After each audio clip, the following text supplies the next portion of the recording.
And then I noticed that a lot of folks, they take this foundation, which should consider the scriptures for alignment, because every rule that was written, right?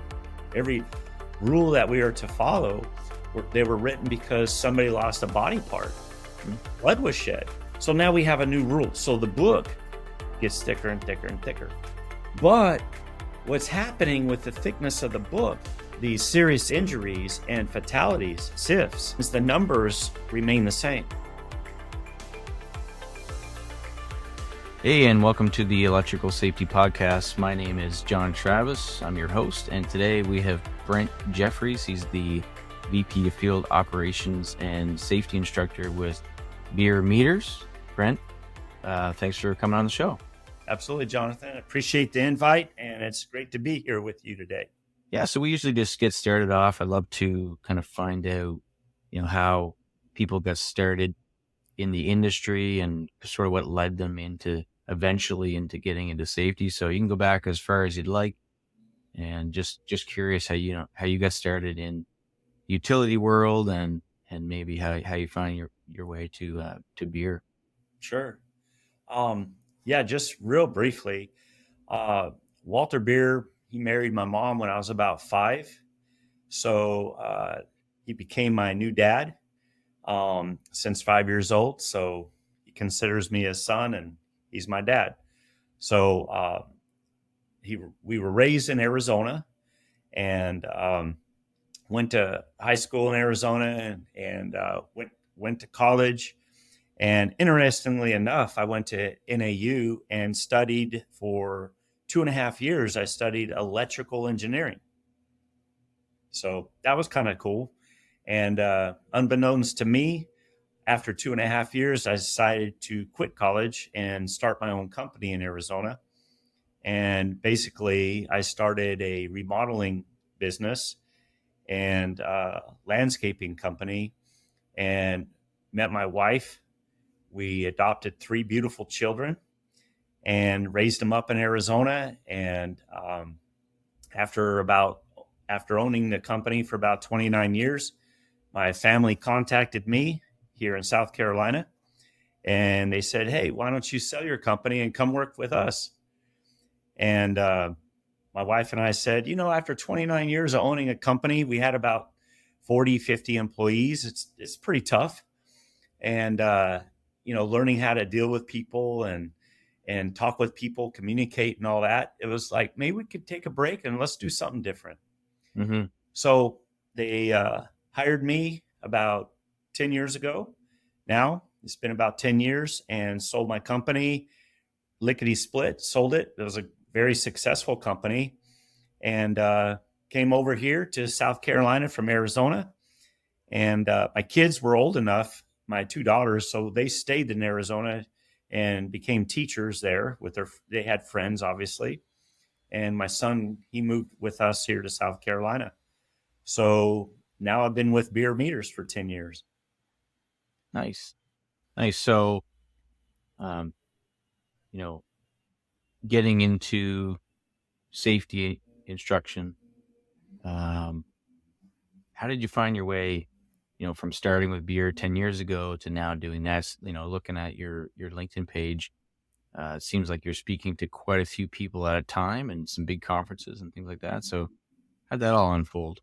So I've always been somebody that I always believe in ebb and flow. I always believe in just keep your mind open, your thoughts open, and don't ever put yourself in a closed-in box as far as your expectations. I feel that the road paid for us has been paid for us, and we need to stay awake so that we can travel down the proper road. And what's interesting is coming into Bierer Meters, learning the industry, spending about 2 years developing my mental capabilities and grasping and wrapping my head around the industry, which is quite amazing. And it's just so large, and there's so much dynamic and so encompassing that it was just very exciting to me. Mm-hmm. And I just wanted to soak up as much as possible, learning the ins and outs of our family company here in South Carolina, learning about what our business is all about, and learning what our customers' business is all about, and how we can connect. And after a couple of years of going to some big shows with my brother Joe Bierer, and my sister working here, my nephew works here, my dad still owns a company, Walter Bierer, Mm-hmm. and getting involved, going directly to the customer, showing them our tools, going into field training, showing them how they work with some overhead apparatuses, and going to some underground scenarios, some transmission. That was great. And just learning the company, the weaknesses and the strengths of the company. And right now, our strengths are what we've been doing, manufacturing our products Mm-hmm. for about 38 years now, from scratch here in South Carolina. And so that was our strengths. Great products. But what were our weaknesses? And so our weaknesses were getting in front of our customers, making those direct contacts with our customers. And so after about 3 years, I went to the family and I said, look, I said, I don't want to show our tools off anymore. I don't want to travel, and I don't want to be a salesperson. I don't feel good about it. I said, our tools sell on their own. I said, so let's take a different approach. Let's make relationships. Let's make lifelong connections. And I told him, I said, I'm hearing a lot about incidences that are taking place because I'm out on the road. I'm hearing things and I'm seeing things. And the industry as a whole, at least 7, 8 years ago, the industry as a whole, these things happen, these events happen, and they're not really talked about. They're not really shared. So my perspective is they keep happening because we're not really learning from each other. We're kind of isolating, we're kind of insulating ourselves in these cubicles, in these territories, and in our footprint of the municipality, or the footprint of the cooperative or the investor owned, or even what I notice in a lot of these large companies is they isolate and insulate themselves even from the rest of their companies. Maybe they have many service centers, and it's a lot of hush hush. And so things are swept under the rug, and there's not really a lot of knowledge sharing and understanding the why behind these things. So I started going around and sharing lineman safety and tool training. So I would visit a particular company and we would talk about work procedures, proper tool procedures, proper body position, improper body position. And then I would relate these things to a certain incidents. Why did this incident happen?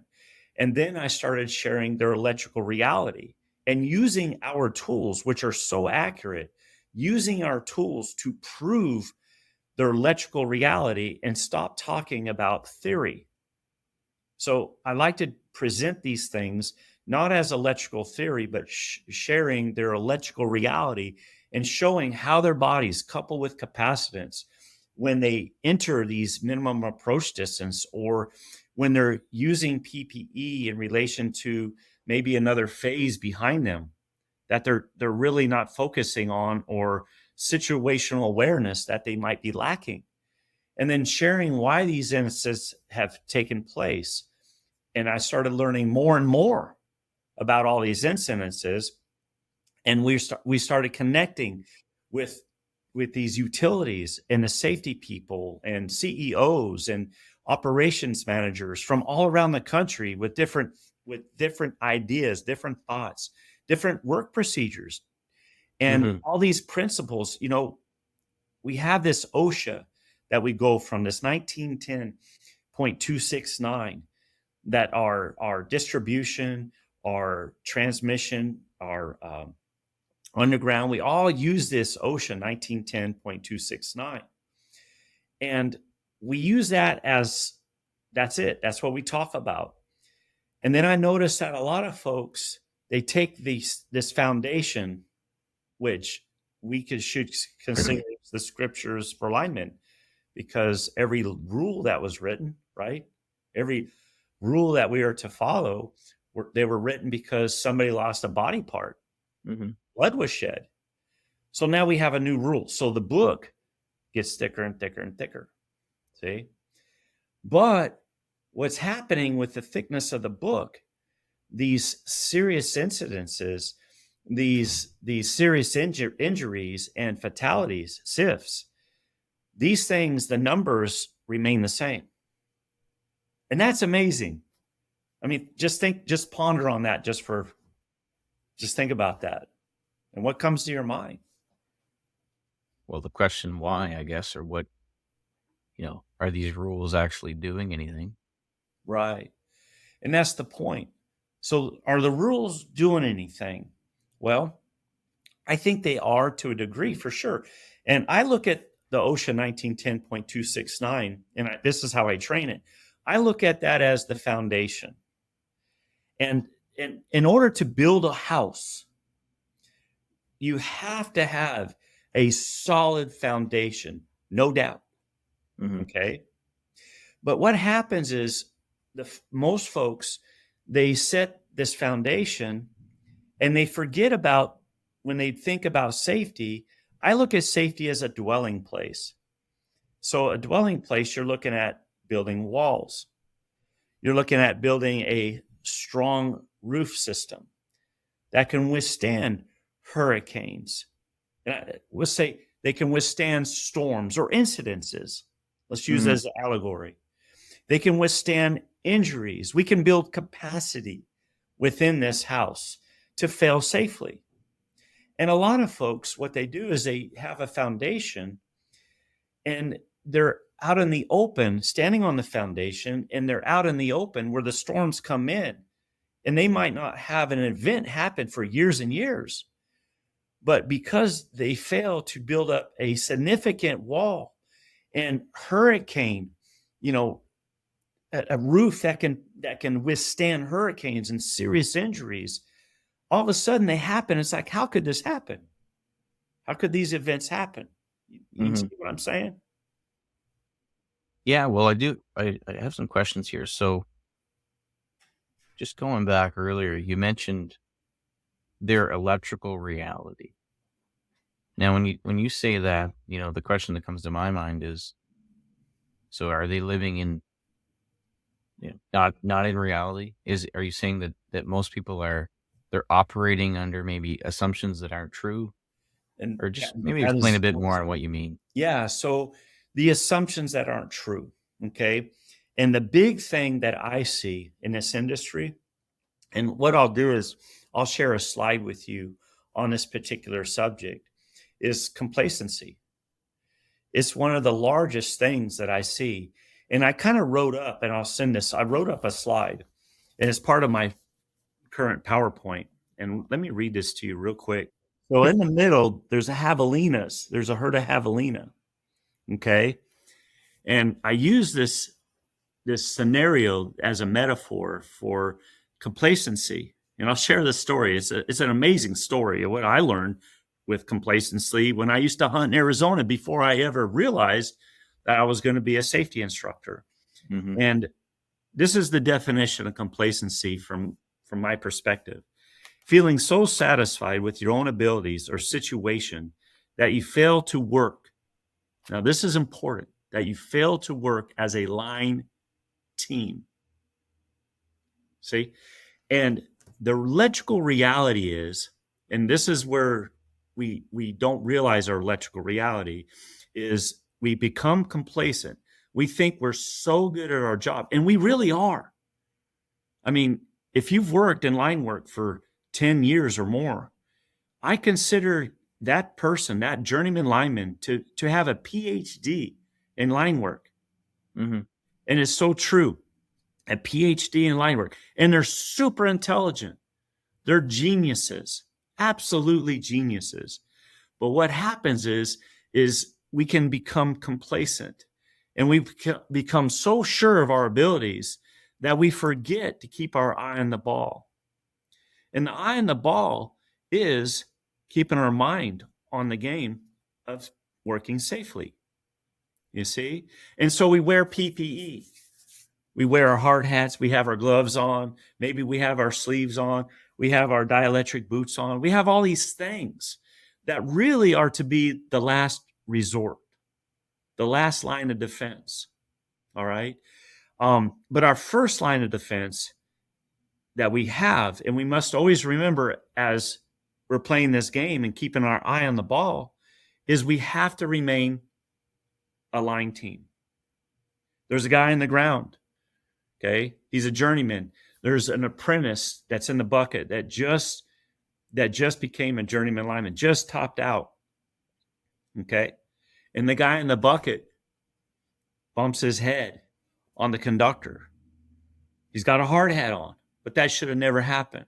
Or the guy in the bucket bumps his shoulder against the conductor while his other part of his body is on a ground, maybe a pole ground, or maybe a guide wire.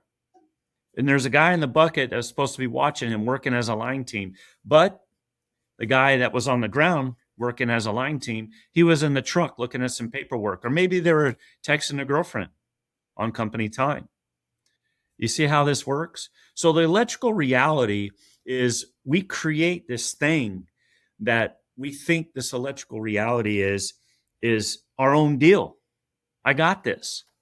And we don't expect the worst case scenario because we're so good at our job. We don't plan for it. We don't work towards that. And we don't keep together as a line team because it's not going to happen to us today. It will not happen. No, not only electrical, probably every safety topic or everything out there, complacency seems to be something that continues to pop up. Yeah. So why don't we shift gears a bit? And I'm interested in the electric culture of safety. You mentioned that before when we were chatting. Maybe just let people know, how that started and what it's all about. So after doing this for about 6 years, going across the country, Brownsville, Texas, into Canada, going to Cayman Islands, going northeast, the southeast, the northwest, the southwest, and everywhere in between. All these different training, thousands of linemen, literally hundreds of service centers for all these years. And Bierer Meters, we do this at zero cost to our customers or non-customers. We do this out of our pocket. We spend close to $1 million a year on safety out of our profits. And this is what Walter Bierer wants to do. He wants to give back to our community. He wants to give back to our industry. He does not want to. And I asked him this when I first started. I said, Dad, why don't we get involved with some of these folks that have these nonprofit organizations that give to linemen? If somebody in that family perished, if somebody in that family cannot do line work anymore, and so these organizations, they collect monies to help supplement their livelihood, or that vacuum because that family person is no longer available in the family, and the wife's alone, the kids are alone, the dad's gone. Why don't we help them? And he's like, no, I don't want to do that. And I said, really? He said, yeah, I don't want to do that. He says, I would rather give back to prevent that from ever happening. Way before I would rather give back to after. He says, we need to prevent that. So after about 6 years, I was going through the country doing this idea, I was frustrated. It was about three Septembers ago, a little over 2 years ago. I was sitting at my desk, just coming back from travels, getting ready to go back out to travels, and I was frustrated. Just me, I was frustrated personally. And it's like, I don't see a change. I see no change. And here we are. I'm away from home a lot. the company, we're spending all this money to help. And yeah, many line teams, which I call them, in our industry, work methods were changing, the procedures were changing. All these things were changing because they received our training. And that's great. That's exciting and wonderful. But I didn't see a change in the overall SIFs. Okay. I just didn't see that. And I was frustrated. And then all of a sudden, this idea out of the blue came to my lap. It said, you're going to start lineman safety national webinars. And I'm like, that's a great idea. So it just so happened that at the end of October, 3 Octobers ago, that there was an incident prevention conference, a certified utility safety professionals conference for continuing points. And I just started speaking at these incident prevention conferences, which I still do today. And I just started speaking at some statewide around the country. And that's a lot of fun. I love it. And I went to these folks like Jimmy Vaughn, Danny Rains, some of the big heavy hitters, David McPeak. And I said, look, guys, I got this idea. And this idea is we're going to start doing lineman safety national webinars. We cannot do it on our own anymore. There is no change. And what we're going to do is you guys, your companies, or you personally, out of your own pocket, you're going to give back like we've been doing, like Bierer Meters has been doing. You're going to start giving back. And you're going to fly out. You're going to drive out to our live line training center, which we have. That's available to anybody, anytime. Just got to reserve it, which we have here in South Carolina. And we're going to do this from that location. And it's going to be live. We're going to create these recordings. And then whoever is a member, registered member to ECOS, Electric Culture of Safety, whoever is a member, they get these webinars, these lineman safety national webinars every single month for zero cost. Zero. Bierer pays for the recordings. Your company pays for you coming out and you share for free. That's it. And we're going to form a line team nationwide. And I didn't know back at 3 Octobers ago how these folks were going to receive it. And I said, hey, what do you guys think about this idea? And hands down, every one of them agreed to it. Let's go. Let's roll. And so today, not quite 2 years later, because Danny Rains really kicked it off in February of 22. February 22, he kicked it off with the 002 episode, Electric Systems Grounding. And he kicked it off. But since then, February, not quite 2 years ago, we have over 10,000 plus registered members to ECOS.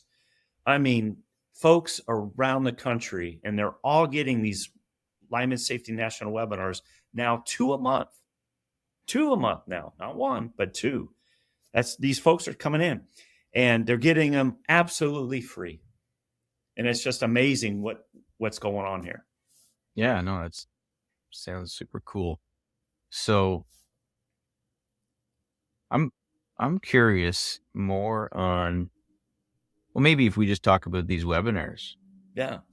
Just for people who might be interested in them, like just as an example, what would be the topic, and then is it like more of a safety seminar, a teaching kind of moment, or what? How do they kind of operate? So that's a great question, and appreciate all that. So here's what they talk about. I'd let them know that whatever is on their heart, that's what I want them to share. I don't have anything lined up that I'm looking for. And it's amazing how incredible diverse and how credible relevant every webinar. We have 36 now, and how every one of them are so much different from each other. These folks are talking about communication. How do we communicate? How do we communicate with the younger generation? How does the folks that are getting ready to retire, that's been here for doing this for 40 plus years, how do they communicate with these new folks? How do we reach? How do we connect? we have a lot of folks coming in.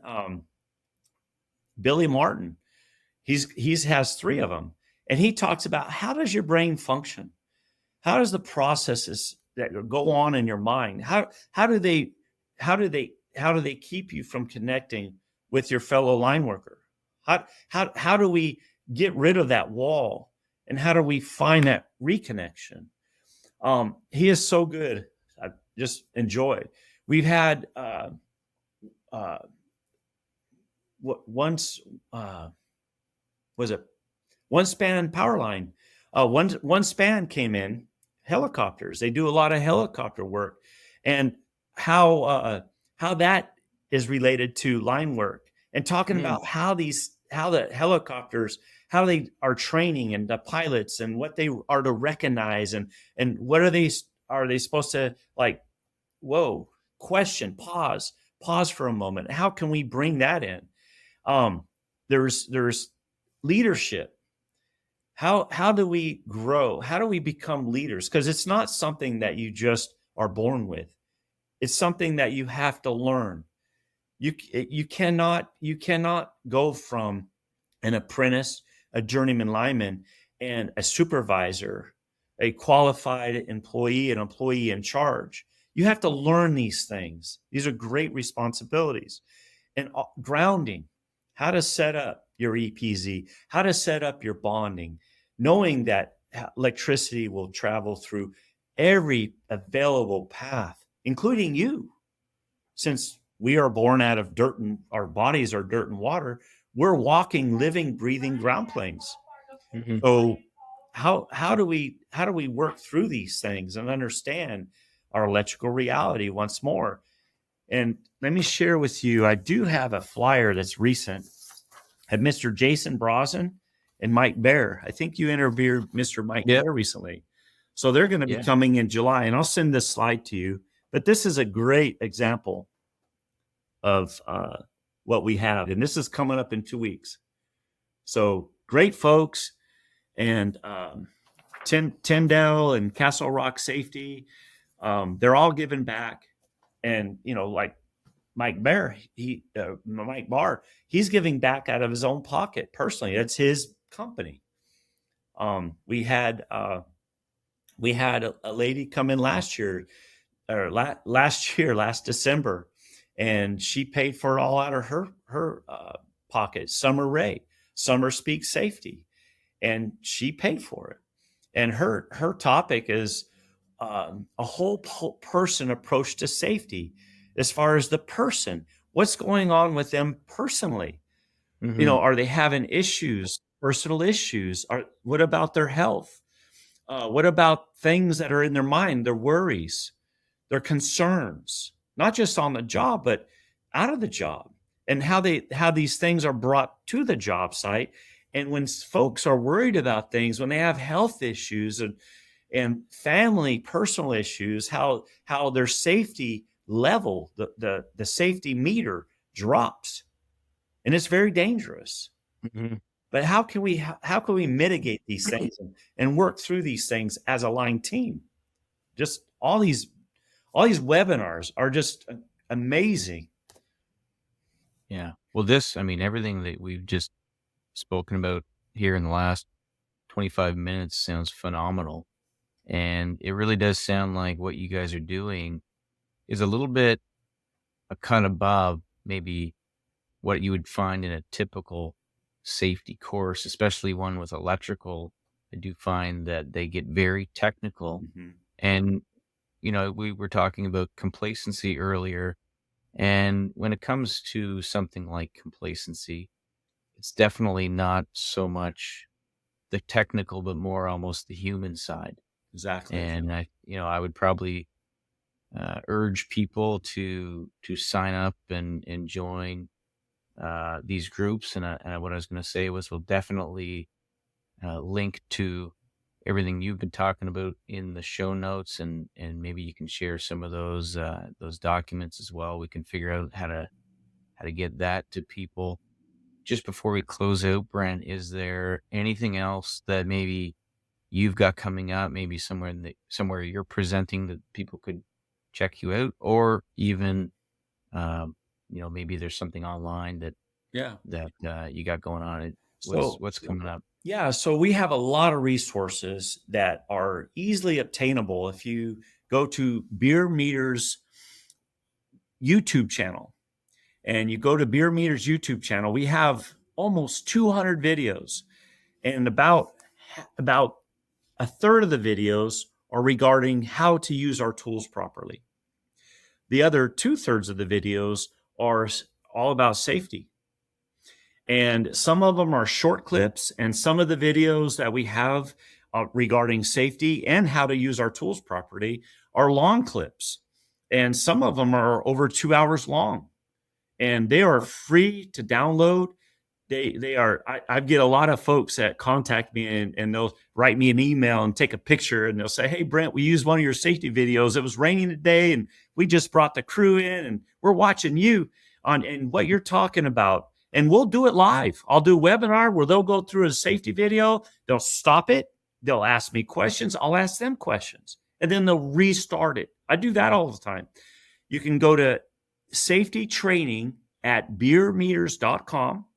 Contact me directly anytime to receive all the webinars. You can go to our YouTube channel and you can pick out all the promo webinars, the short 2-3 minute clips.